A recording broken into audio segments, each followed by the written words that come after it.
سب سے پہلے سمجھ لے، دیکھیں کہ گناہ کی نیچر ہی ایسی ہے کہ وہ آپ کو نقصان دے گا یا اس لیے نہیں کہ اللہ آپ کو پنش کر رہا ہے۔ اللہ تو انسان کو پنش کرنا ہی نہیں چاہتا۔ قرآن میں سورۃ نساء میں اللہ کہتے ہیں، اللہ تمہیں پنش کر کے کیا کرے گا؟ اگر تم اللہ کے ماننے والے اور اللہ سے استغفار کرتے ہو، اللہ کا شکر کرتے ہو۔ اصل میں تو انسان خود پنش کرتا ہے اپنے آپ کو۔ تو جس طرح ایک ریڈیو ایکٹیو مٹیریل نقصان دہ ہے، اس کے قریب آپ جائیں گے آپ کو کینسر ہو جائے گا، اس طرح گناہ کے قریب جائیں گے تو ہو ہی نہیں سکتا کہ آپ کو نقصان نہ ہو، وہ ہم خود اپنا نقصان کر رہے ہیں۔ ٹھیک ہے، تو اس کے اثرات کیا ہے؟ سم آف دیز کیسز میں بتایا گیا ہے، اس لیے ہیں کیونکہ نفسیاتی طور پر ہمیں جب ایک چیز کے اثرات پتہ لگ جائیں تو موٹیویشن آ جاتی ہے اس سے بچنے کی، اس لیے بتا رہا ہوں۔ ٹھیک ہے، پہلی چیز ہے جتنا بھی آپ کو علم تھا جو بھی تھا اس سے ڈپرائز ہو جاتا ہے انسان، کیونکہ نالج لائٹ ہے، نور ہے، گناہ جو ہے وہ نور کو لے جاتا ہے۔ اور یہ اکثر جب ان کے پاس کوئی شکایت کرتا تھا کہ میری میموری ویک ہو گئی ہے یا مجھے کچھ چیزیں یاد نہیں رہتی، قرآن کا کچھ پورشن پہ آتا ہے وہ بھول گیا ہے، تو وہ اکثر انہیں یہی ایڈوائز کرتے تھے کہ آپ استغفار کریں، کیونکہ گناہوں کی وجہ سے انسان چیزیں بھول جاتے ہیں۔ ٹھیک ہے، تو یہ ایک بہت بڑا اثر ہے۔ اللہ معاف کرے، کسی نے قرآن حفظ کیا اور بالکل نکل گیا دل سے، تو یہ ایک فکر والی بات ہے، اس کو کوشش کرنی چاہیے کہ اس کو واپس لائے اور اپنے گناہوں کو بھی ظاہر ہے ان سے توبہ کرے۔ دوسری چیز رزق کا چھین جانا۔ اللہ کے نبی صلی اللہ علیہ وسلم نے فرمایا، صحیح حدیث ہے، ایک شخص کو رزق ملتا ہے حلال سے، لیکن وہ جلد بازی کر کے گناہ کر کے وہی رزق حرام سے لے لیتا ہے، تو پھر اس کو ایکسٹرا کچھ نہیں ملتا، جو اس نے لے لیا وہ مل جاتا ہے، نہ اللہ کی ہیلپ اس کے ساتھ ہوتی ہے۔ اور یہ جو حدیث ہے جو میں ابھی سنانے لگی ہوں، یہ کیا ہے؟ انسان کو رزق سے ڈپرائیو کر دیا جاتا ہے اس کے گناہوں کی وجہ سے۔ اب یہاں پہ ہو سکتا ہے کہ آپ کے ذہن میں سوال ہو کہ نہیں یار، فلانا اتنے گناہ کرتا ہے، وہ تو مجھے کر رہا ہے، کیونکہ اس نے تو پلاٹ بنا لیے ہیں، یہ کر لیا ہے، وہ کر لیا ہے۔ تو دیکھیں، رزق 4 طرح کا ہوتا ہے: financial wealth, emotional wealth, social wealth, time wealth.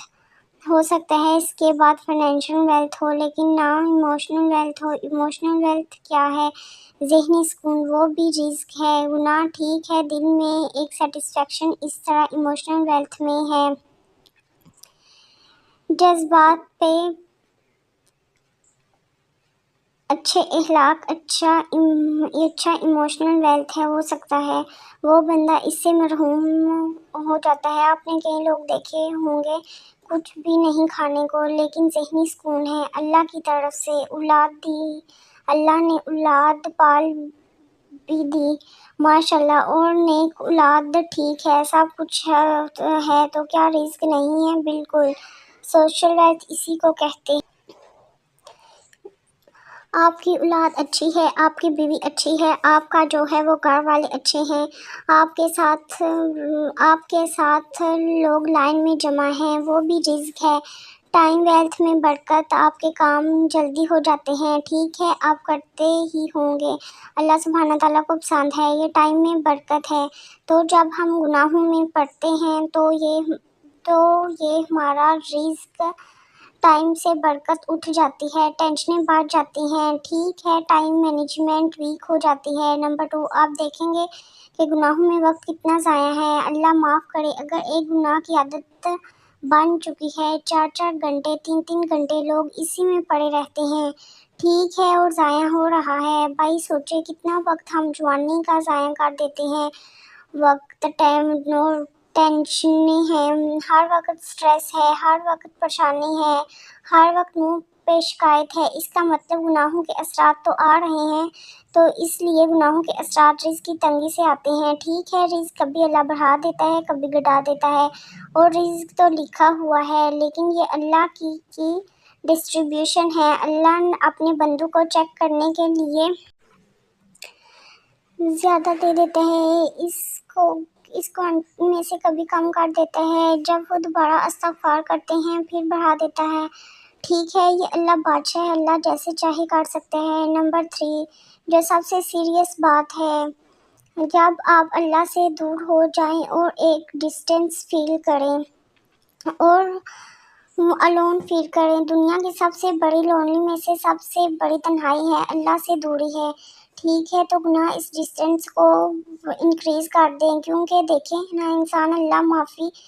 جب انسان اللہ سے معافی مانگے اپنے گناہوں میں ہوتا ہے تو اللہ ظاہر ہے فرشتے اس کے ارد گرد نہیں ہوتے، فرشتے بھی اٹھ جاتے ہیں، اس جگہ سے رحمت اٹھ جاتی ہے، اللہ گناہوں کو ہی معاف کر دیتے ہیں۔ اللہ ضرور بندے کی طرف محبت سے دیکھ رہے ہوتے ہیں، بندہ نکل آئے اور بندہ جو ہے مجھ سے دعا کرے، مجھے پکارے، لیکن گناہوں کی وجہ سے ایسا یہ ریلیشن ویک ہو جاتا ہے، ویکنیس یہاں تک آ جاتی ہے کہ ایک بندہ نہ مایوس ہو جاتا ہے، کہتا ہے کیا اللہ سے مدد مانگوں میں؟ ٹھیک ہے، ان چیزوں میں اللہ معاف کرے تو ان سے نکلنا ہے، اپنے آپ کو موٹیویٹ کرنا ہے، پھر آپ دیکھیں گے کہ سوشل ویلتھ ہمارے ساتھ لوگ ہی ایسے آ جائیں گے جو ہمیں کھانے کو تیار ہیں اور بس ان کی نظر ہماری دولت پہ ہوگی، تو پھر یہ کون سا رزق ہے؟ اس کا مطلب ڈپلوائی ہو رہا ہے، اور گناہوں کی وجہ سے پھر آپ دیکھیں گے ایموشنل ویلتھ ویک ہو گئی ہے، بہت ہی ایکسٹرا کر چکا ہے کام، اسراف ہو چکا ہوں گناہوں کی۔ اب کیا میں اللہ سے بات کرنی ٹھیک ہے، تو پھر بندے کو آپ کر دیتا ہے، وہ مزید گناہوں کی طرف چلا جاتا ہے۔ اس لیے ڈسٹینس کو کم کرنے کے لیے استغفار کا، گناہوں سے توبہ کرنا، گناہوں کو چھوڑنا، تاکہ آپ اللہ کے قریب آ جائیں اور اس ریلیشن کو انجوائے کر سکیں۔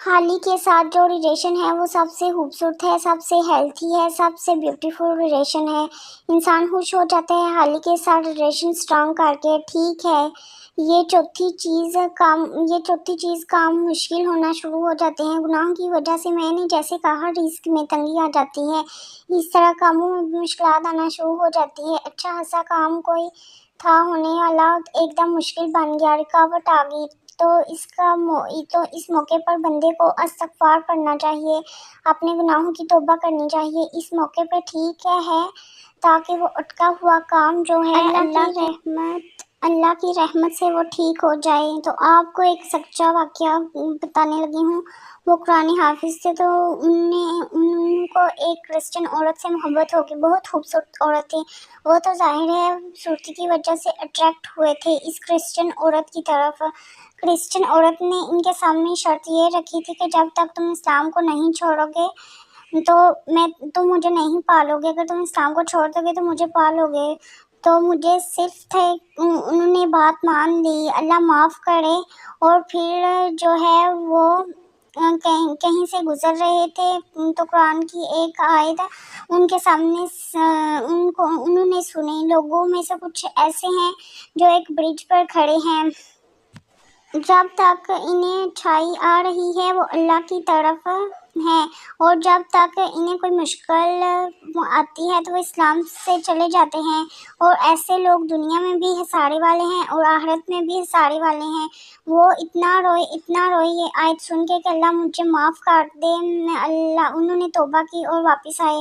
میں آپ کو بتانے کا مقصد یہ ہے کہ اپنی زندگی میں استغفار کا معمول بنا لیں۔